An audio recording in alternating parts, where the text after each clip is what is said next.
Excellencies, welcome to the second presidential dialogue session. It's a pleasure having you with us this morning. Now, our first question goes this morning to Your Excellency, President Nguesso. Several leaders, including Dr. Adesina, have called for new metrics for measuring the wealth of our respective nations. And President Russo just spoke about that a few moments ago. And that this should not just be based on GDP alone. What, to your mind, will be the benefits of properly valuing natural capital of African countries? What difference would that make, Your Excellency?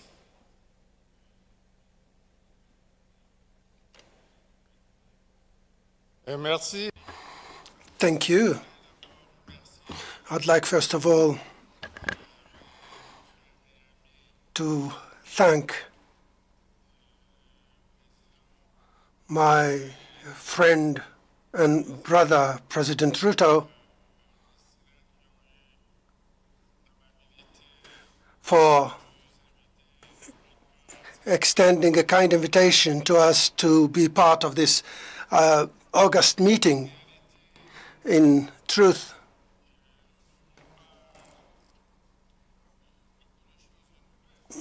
there will be not so many new things because most has already been covered. And I believe that we will probably take more time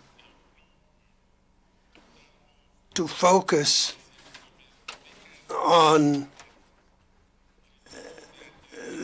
the interest rates,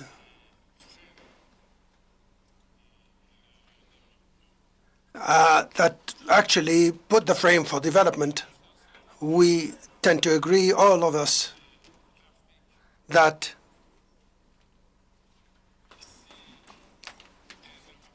if Africa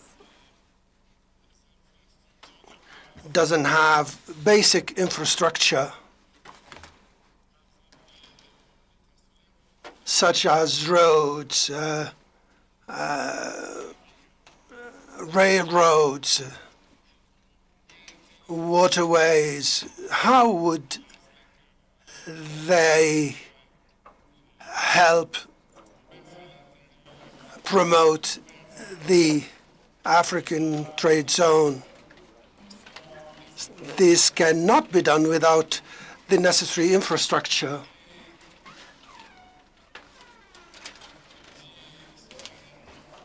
It's been said recently that there are over 600 million Africans that do not have access to electricity. And I'd like to express appreciation for President Adesina, who said that by 2030, 2032, around 300 million, if I remember well, Africans would have access to electricity.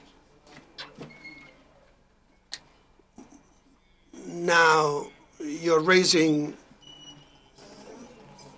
the issue of our natural resources. My friends here have spoken about this.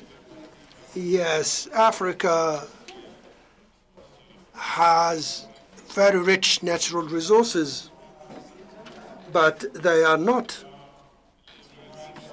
harnessed in the evaluation of GDP of African economies. And I think this is the crux of the matter.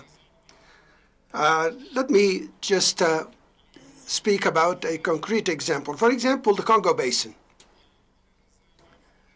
and the immense forest reserves. The lands there in the around the Congo Basin, what would be the value of these resources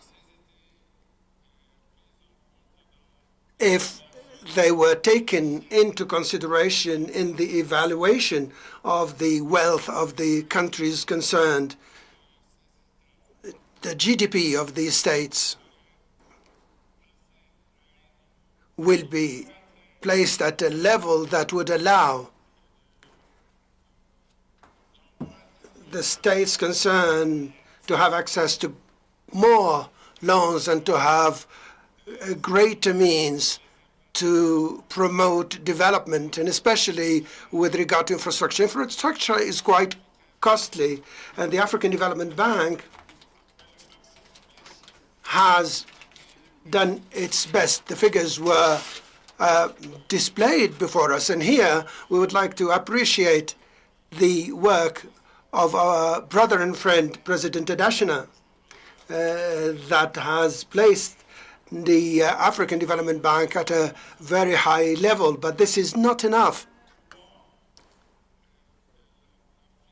How could Africa be lacking in electricity? And why would Africa manage to construct the Edinga Dam in the Congo Basin, which would bring electricity beyond the Congo Basin and even as far as Cape Town in South Africa? What we need to do is to evaluate natural resources of African states in this way, and then integrate them within the GDP of these countries. And I believe this would give us greater opportunities to finance development efforts in Africa. This struggle we need to wage. And I'd like to invite the president of the African Development Bank Group to join the other African leaders so that we start this struggle right away, so that we would not be just speaking about these things. And I'd like to also call on President Ruto. And as you remember, last year in June, we met in Paris to speak about the same thing. That is the new financial pact. That was the term, the global pact. And President Ruto at the time made a major presentation. He also was invited to join the group to reflect on these reforms. I call upon President Ruto, and maybe he could take the floor again to assess the progress made so that we can move beyond speeches to concrete actions. Thank you for your attention. Thank you very much, Mr. President. You make an excellent point here, the need for a reevaluation of the value of our natural resources, with the paradox being that we're resource-rich, but GDP poor. Excellent points, Your Excellency. I come next to President Mnangagwa. As a leader whose country is going through a debt resolution process, in your view, what is the main weakness with the current framework for debt resolution? You've faced a number of challenges in the last few years, but what would you consider to be the main weaknesses of the current situation that you're dealing with? May you repeat your question? The question is, as a leader whose country is going through a debt resolution process. Still, I don't understand.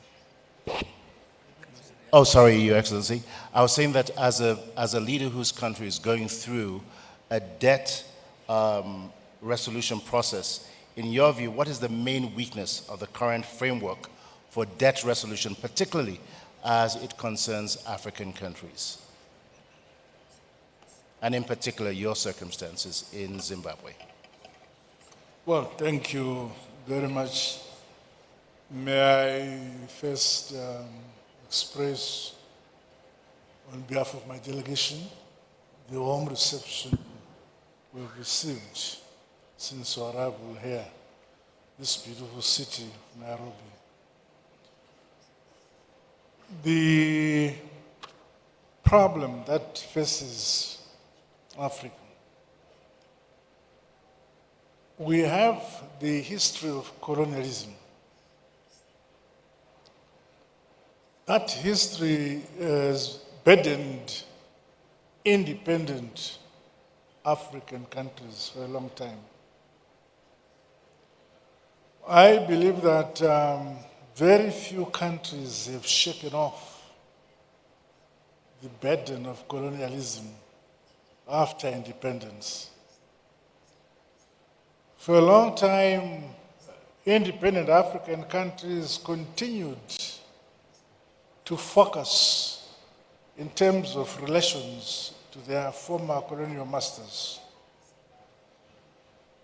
It is now, in recent history, that we have begun to collaborate as African countries among ourselves, changing focus from the former colonial masters, relating to ourselves. Africa as a continent has resources enough to develop, modernize, and industrialize our continent as a people. But it has taken us long to shift from the focus of believing that our development must be linked to our former colonial masters. Africa has resources that, if we correctly focus on the domestic resources we have on the continent, we have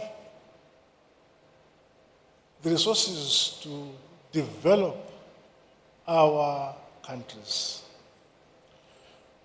Most importantly, in my view, since the Second Republic in Zimbabwe, we have decided that to develop our country, we must embrace science and technology. All our universities in Zimbabwe now have a serious bias towards science and technology, because we realize that the countries that have developed have done so on the basis of science and technology. We have introduced focus that in the past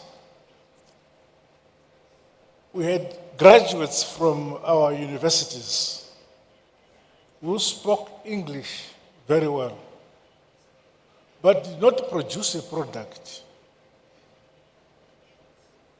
So it is critically important that our younger generation must have the pride either to produce a product or a service. In the same manner, our universities must produce products where, when they leave university, they contribute to their country by producing a product or a service. The first world is the first world because they have produced products for themselves. They have produced a service which services their own demands for their own communities. So that's what we must do. So Africa must shift its focus towards science and technology which brings about a service to the people, a product to the people. The things that we need, yes, there is the philosophy or the understanding that you cannot invent the wheel. But it is necessary that we change our approach to development and modernization by embracing, in fact, as a continent, we have everything at our disposal to modernize, mechanize our agriculture, our education system should produce students who, when they leave university, they should have the pride that they have the capacity to produce a service for their country. They have a pride that they are producing products for their country. And that way, without much reliance on Europe, Asia, whatever, but exchanging scientifically the resources and knowledge among ourselves as African countries, I can see our country developing very, very fast. It is, in my belief, that those countries in Africa, on the African continent, who are doing well,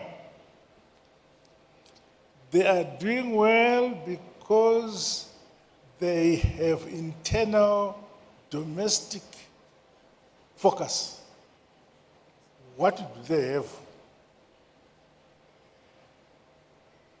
What can service their needs at the domestic level, as a country, as a people, both in terms of products and in terms of services? And if we all collaborate as an African country, as a continent, I believe that our pace for development and modernization will be faster.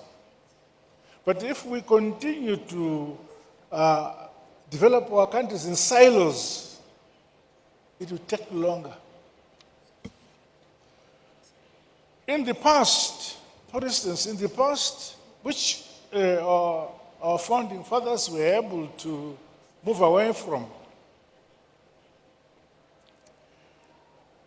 if a delegation was leaving Mozambique wanting to come to Angola, they would first go to Portugal, to Europe, and then come down to Angola. And yet, we should have the means to fly directly from Mozambique to Angola. If we wanted to go to Ghana, we'd first fly to London and then come back to Africa, to Ghana. That shows how disconnected Africa was. And we must begin to have internal connections by ourselves. And as a continent, I believe that my dear brother here, Sesengeso, spoke about the possibility of generation of power in the Congo, which would service the entire African continent and even have access for Southern Europe on the Congo River. But to achieve that will require the collaboration of the entire African continent to put resources to achieve that which is possible to service Africa. But now, we work in silos and look forward and look up to Europe or some other former colonial powers to service and develop our own region. Okay.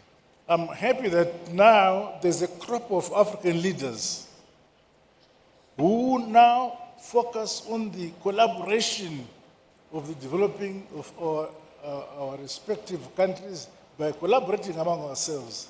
It could be in agriculture, it could be in agriculture, it could be in education, and so on. For instance, in Zimbabwe, for all along, we were relying on importing wheat from Ukraine throughout. And yet, it is possible to grow enough wheat for ourselves. When we looked at it and said, how much wheat do we need per year and how much hectares of land do we need per year to grow the wheat we want? That same application, that same approach can apply to every single African country. The continent has land enough, arable land enough to produce food for Africa and surplus. But we don't do it. You still have countries in Africa who import food from Europe. Why? Because we have not broken that link between past colonialism and independence. It is still lingering in the minds of those who have not been able to move away. So, platforms like this one, where we share ideas, it is my belief that they're very useful because then we realize that if we collaborate, we have the chance of developing our respective economy far more than when we work in silos. For instance, the former colonized countries by Britain or the Anglo side of the Anglo former colonies speak to themselves. The French speak to themselves. Now, you now have Africa being divided between the divisions in Europe. The English on their side, the French on their side, and they bring that baggage to us. As we are here, I need somebody if I want to talk to my brother who speaks French and I speak English, we need an interpreter. So we must find a way where ourselves as Africa focus on integrating our systems. Let us in Zimbabwe learn languages so that we can speak to Mozambique, we can speak to the Congo. But no, we have to master English or French, foreign languages in Europe in order to speak to ourselves in Africa. My brother here, President Ruto, speaks Swahili. Swahili is spoken in many countries. Why don't we speak Swahili or make Swahili a national a language so that we can speak to each other? But no, we find pride in speaking English or French. You see? So you get married to a beautiful woman because you speak good French or good English. If you continue to speak your own domestic language, your own language, no one, they think you are primitive. President Nangwa, we're going to have Thank you very much. Okay. We're going to have to move on to the next panelist, but you've made quite a number of points here that I think the major takeaways for us is really a shift in the consumer mindset to a production mindset, greater self-reliance, and interconnectedness and collaboration. So thank you very much, Your Excellency. I'm going to come next to President Sheikh Mahmoud. Climate and global shocks have become major deterrents to sustained and predictable growth and transformation. So what concrete actions are you taking to ensure that Somalia is able to withstand the proverbial storm and build resilience in spite of these shocks? Thank you very much. First of all, let me follow my other colleagues to thank His Excellency President Ruto, the people and the government of Kenya for the warm reception that we received here in this August city of Nairobi. Regarding the question that you said, yes, true, Somalia is a country that has been in a very unique situation for a couple of decades now. But there has always been a progress that the country was making. Of course, we say we are slow. We deserve to do much faster progress than we did. The challenge, the phenomena of climate change is a global, continental, and regional, and it is a reality. No one can deny today we are living with it every day and all days.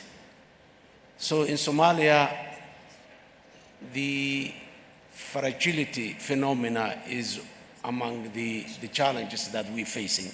Very fragile country with fragile institutions. This has been complicated or compounded by successive years of droughts, followed by another year of El Nino and floods, and then regional infestation of locusts. So this makes the country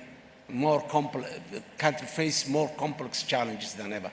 In that line, Somalia is now, for the first time in this history of 60 years of statehood, established the first Ministry of Environment and Climate Change for the first time in 2022 when I came back to the office. Now our main focus is addressing, establishing, and capacitating the institutions that address the climate change effects on the country. These institutions, some of them were existing, some of them are emerging now. Capacitating those institutions and partnering with the private sector and mobilizing the society, raising the awareness of our people are the main tasks that we are doing right now. The challenges are too many, a limited fiscal space. We are responding that by increasing our local revenue. And since we reached the debt clearance and the heavy completion point recently, only a couple of months back, we are starting to also put in place the mechanisms to access the financial institutions so that we can invest and fund our development or economic growth engines. With all these complexity and challenges, Somalia is also struggling and fighting and enduring terrorist groups that have been there more than a decade now. In all indications, whether it is the recovery of the territory, expanding the state and the governance institutions throughout the country, Somalia has made certain progress, but very far away from where we are willing to be. So the challenges are too many, but the opportunities are too many as well. Somalia succeeded to come up and build its financial institutions so that the international financing institutions accept it and the debt clearance has been achieved at the heavy completion point. And we have been lifted an arms embargo that was in the country for more than 3 decades. Somalia is soon going to join the United Nations Security Council as a non-permanent. All these are indications that the country is moving. But the issue of the climate is an obstacle and a hindrance in the path to recovery. So focusing on our strategic developing and growing our strategic resources areas like agriculture, blue economy, and particularly the livestock that we excluded from the agriculture is also moving forward. The export of Somalia is increasing, still at infancy level, but increasing by the year. That all are indications that our institutions and state building is improving very fast. Still, the challenge of fragility is still there. Somalia making all those steps just to address the challenge of the climate change. We lost a huge number, more than 3 million livestock herds for droughts and for floods. Stocks of our livestock has been, floods have been washed to the sea.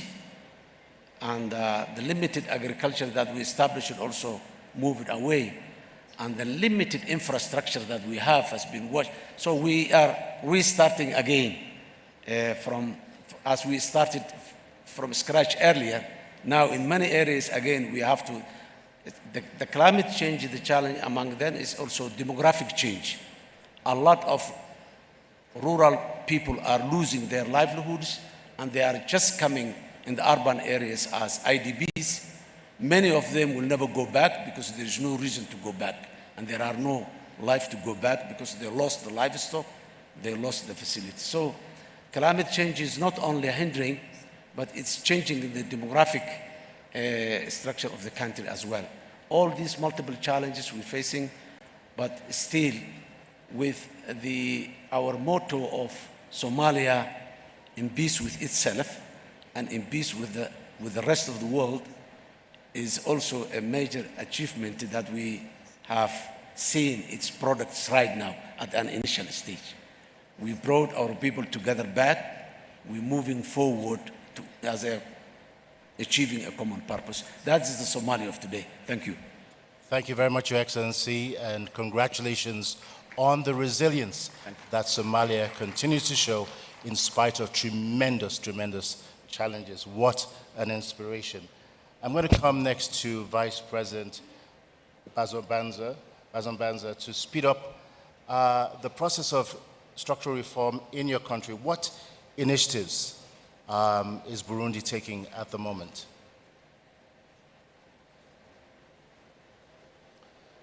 Merci beaucoup. Thank you very much. But I'd also like to start by conveying my sincere thanks to the President of Kenya for the warm welcome that has been extended to me and my delegation. I would also like to thank all the heads of state that have spoken before me, and to commend the President, the chairperson of the African Union, and for all that they did to get here. That said, I would like to start by saying that Burundi,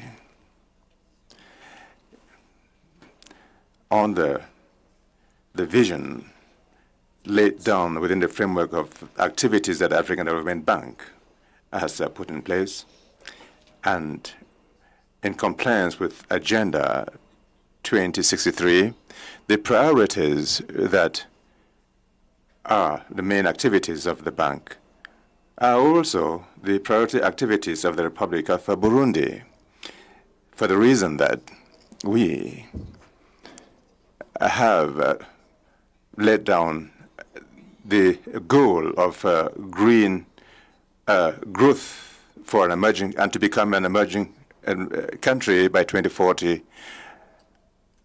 And of course, we are trying to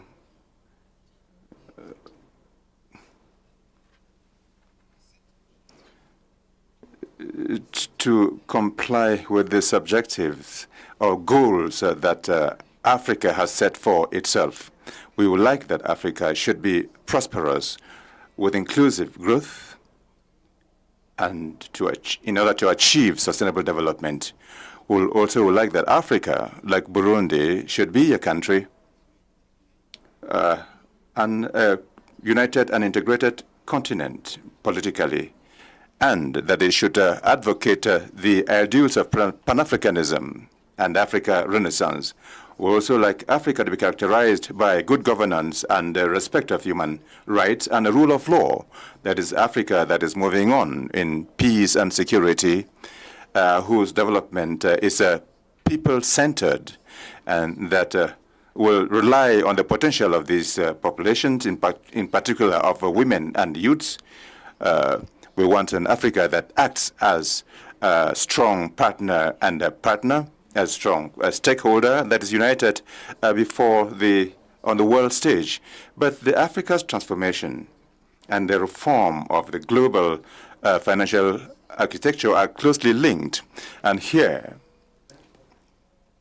I would like to revisit the idea of saying how we are trying to fight against economic challenges that our country is facing. Burundi here is facing significant major economic challenges. In particular, we depend a lot on agriculture. We have infrastructure that is not well developed, and with development initiatives that are supported by the African Development Bank and other development partners that are crucial in stimulating economic growth and reducing poverty in the country.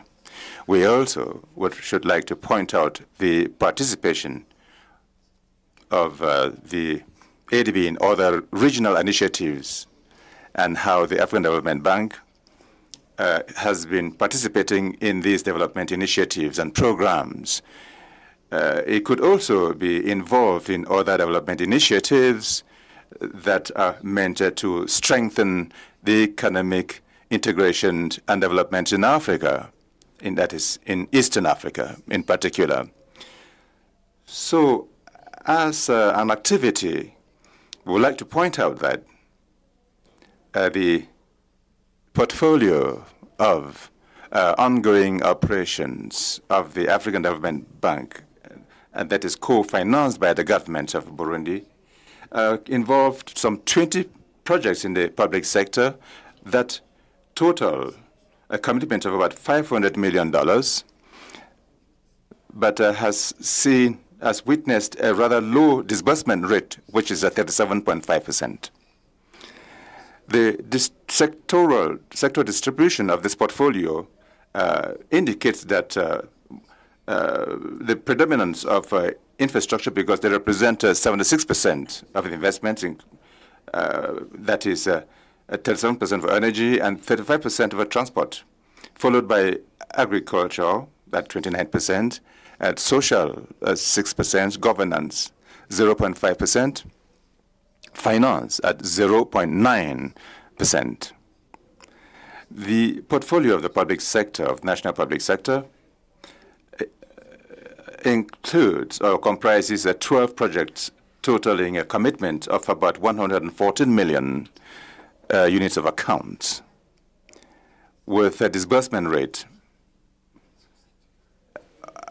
of about 44%. Furthermore, the portfolio of the regional portfolio comprises 8 multinational projects amounting to about 60 million units of accounts, for a total disbursement rate of about 33%. For the regional projects are designed to ensure connectivity between Burundi and other countries of Eastern Europe, Central Africa, and Southern Africa, especially in border countries like Rwanda, Tanzania, DRC, and beyond, right up to Zambia. Now, in the private sector, the portfolio comprises virtually, projects for facilitating guaranteeing transactions of the Central Bank of Burundi, for instance, representing about 4 million. And here, I should point out that there's been improvement in the indicators of the portfolio, because as I said earlier on, The disbursement rate is still low, but it's improving year by year. I know that there's a lot that is taking place in your country, lots of transformations, but just because of the limitations of time, we do have to move on to our next panelist. I'm getting a signal in my earpiece, so I do have to come to His Excellency President Joachim Chissano for the next question, and we'll provide very short comments to close out this round. Unfortunately, we've run out of time. President Chissano, you've played a globally recognized and acknowledged and much appreciated role in championing debt arrears clearance for countries facing debt challenges on the continent. To your mind, what can and should Africa do to improve its debt situation? You've been involved in several negotiations, several discussions. If you wouldn't mind sharing your experiences with us, that would be much appreciated. Thank you, Excellency.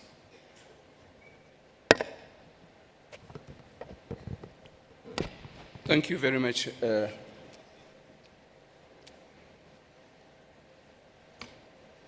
I would like to start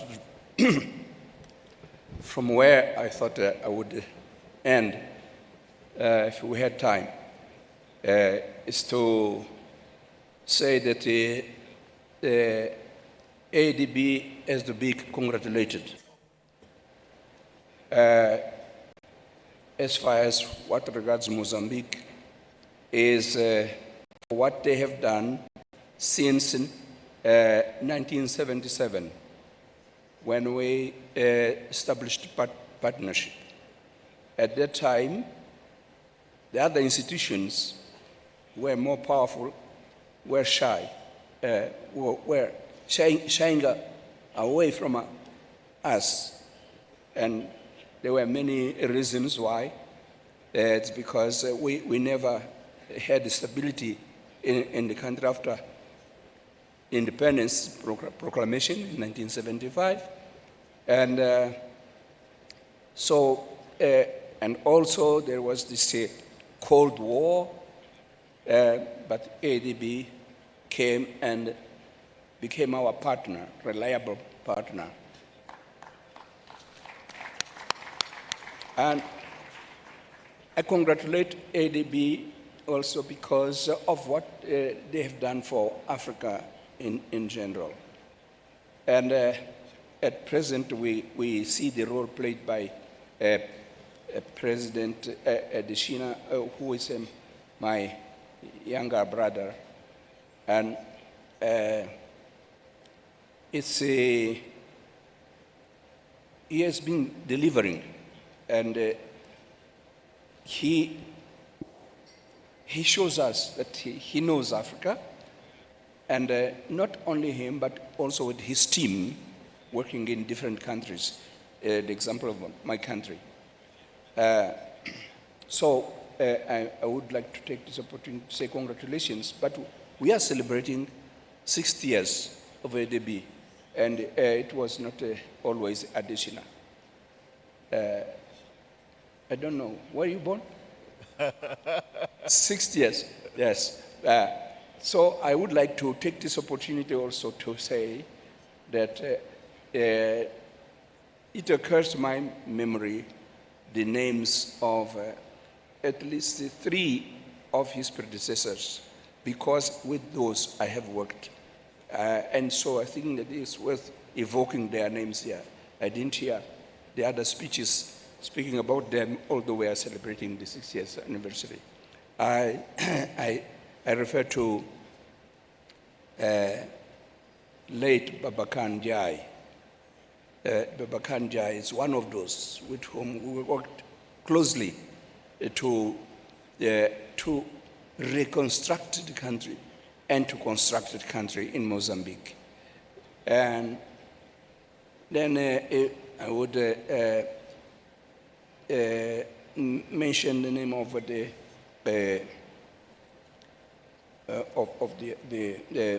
Omar Cap, Omar Kabaj from Morocco. We worked also together. And then Donald Kaberuka. All this worked not only for Mozambique, but for the region, SADC region. And at that time, we were having this spirit of collaboration, and infrastructure were mentioned here by President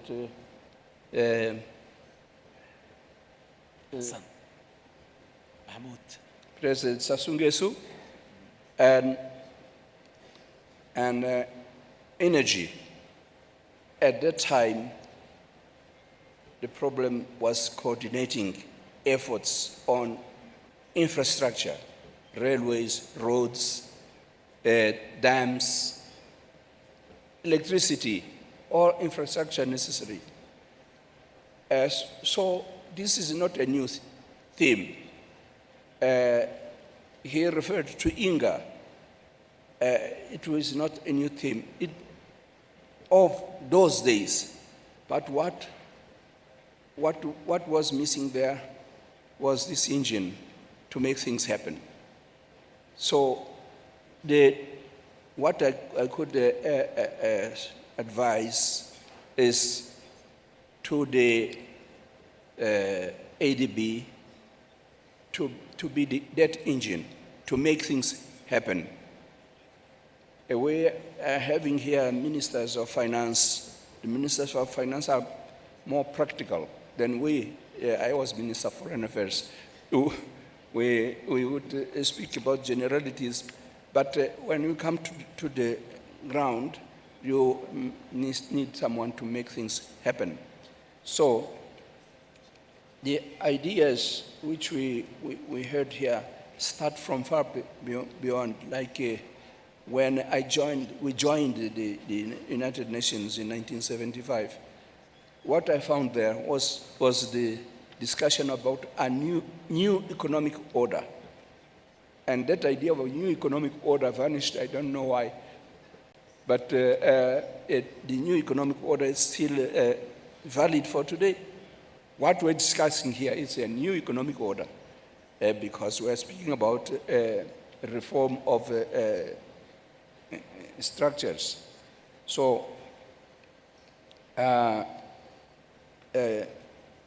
if I'm running away from your question, you may... That's okay, Your Excellency. I think you're doing very, very well. Just ending on a positive note here. The question related to the role that you've played on the continent, and to challenge this problem of debt. Yes. Yeah. Well, debts are committed when you don't have money, and you look for money in order to do something and to produce money. And so this is what is missing, because we go and have a debt, and we come and then we go and have a debt because we don't know how to put the money to a good value. And I think that the ADB should be that bank of Africa. We have now an African Union. The idea of the Bank of Africa came from even before OAU. It was one of the things which should be done. But when the ADB was created, I think that we did not look at it as the Bank of Africa. We thought that it was just a bank to serve Africa. No, this is our bank, it's the Bank of Africa. And so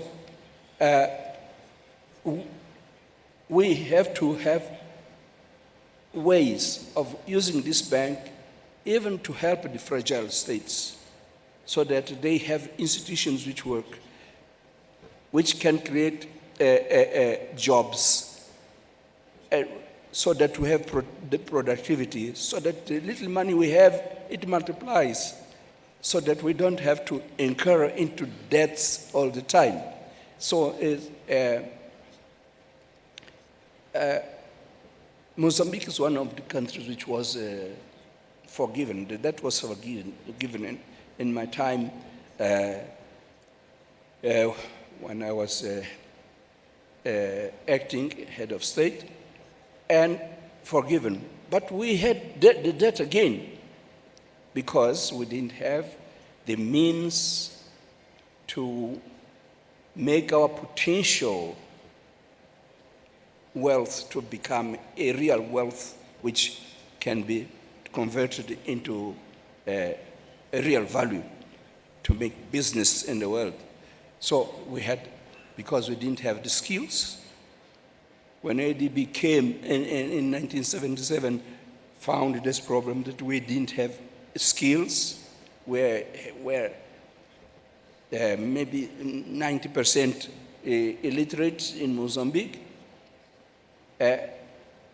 So, as President Mnangagwa said, the training of the of people so that they have know-how to transform our resources into value. It's a very valid point to which will help us to go away of the need of going for debt. And we have to have this African bank so that it's our channel. If we wanted to get a debt, we should have this channel, and not to jump to the big ones there. And so, because ADB knows us, it's the ND, how do you say it? ADN, the ADN of ADB is the ADN of Africa, of the African Union, and so on. So they know. So they are there to help to resolve the problems, and this is what the bank should not be shy to go and help us in each country to do things the right way, so that we come out with big figures, as they were announced here by President Ruto and by Desina himself. So in each country we should have what is called in generic terms good governance, also in the field of economy. And this, I think that it is also the role of the bank. But to finalize, the bank will not do anything successful if we continue to have many voices in Africa.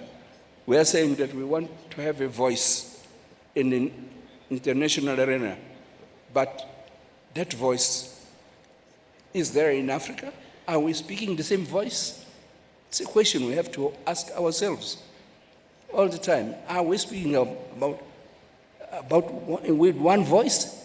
As we are here with the ministers of finance, maybe we are trying to speak the same voice. But if we go to another forum, are we going to speak the same voice when we go to the United Nations?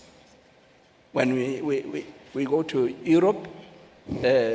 So we need to have one voice so that ADB knows what to do, because they can have the leverage. They can bring more partners, their connections. Additional is a very good in that, but I think that all the others were good to create new partnerships. And so this is what I can tell you, that this would do away with this problem of the debt, because we would be ourselves doing ourselves to improve on the development of our resources so that they become a real wealth. Thank you very much, Mr. President. President Joachim Chissano, thank you so much for your thoughts. Distinguished presidents, unfortunately we've run out of time and we do have to go on to the next panel, but we want to thank you most sincerely. One, for gracing this occasion, for taking time out, and for your very thoughtful ideas about moving Africa's agenda forward. We do not take it lightly. We appreciate your presence here and the excellent ideas and thoughts that you have provided us with in your respective countries. We wish you all the very best as you continue to lead and transform your countries. At this note, I'd like to say a big thank you to President Sassou Nguesso, President Emerson Mnangagwa, President Hassan Mahmoud, Vice President Prosper Bazombanza, and our dear President Joachim Chissano. Thank you very much, gentlemen and Mr. Presidents. We really, really appreciate your contributions today, and we wish you all the very best. Thank you so much.